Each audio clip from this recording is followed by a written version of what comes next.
Top 10 universities na pinipili ng mga employers according sa JobStreet.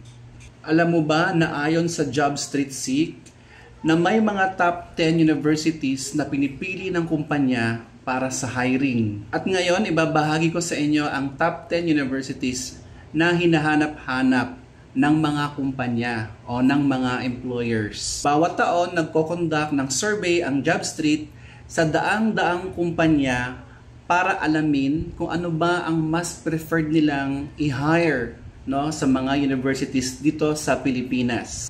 And guess what? Ang mga napiling schools ay hindi lamang base sa academic excellence, kundi sa work attitude, loyalty ng graduates, and performance.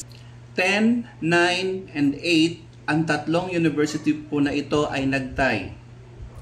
University of Cebu, TIP or Technological Institute of the Philippines, and STI. Sa ating 7th spot, University of Mindanao.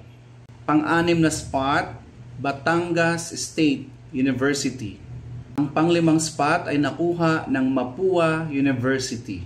4, University of Santo Tomas. Ang nasa pangatlo naman ay De La Salle University.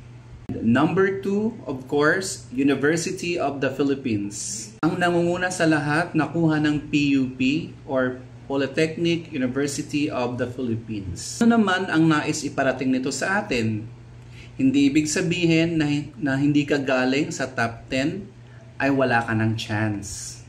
Tandaan po natin na ang school names can open doors for us, pero yung attitude natin, yung skills natin at diskarte ang magpapatagal sa atin sa kumpanya. At kung galing ka sa mga schools na nabanggit, well, congrats naman sa'yo. Pero remember, hindi ito guarantee. Kaya galingan natin sa interview, resume, at syempre kapag natanggap na tayo, gagalingan natin. At kung gusto mo pa ng mga ganitong uri ng video, please follow. Thank you!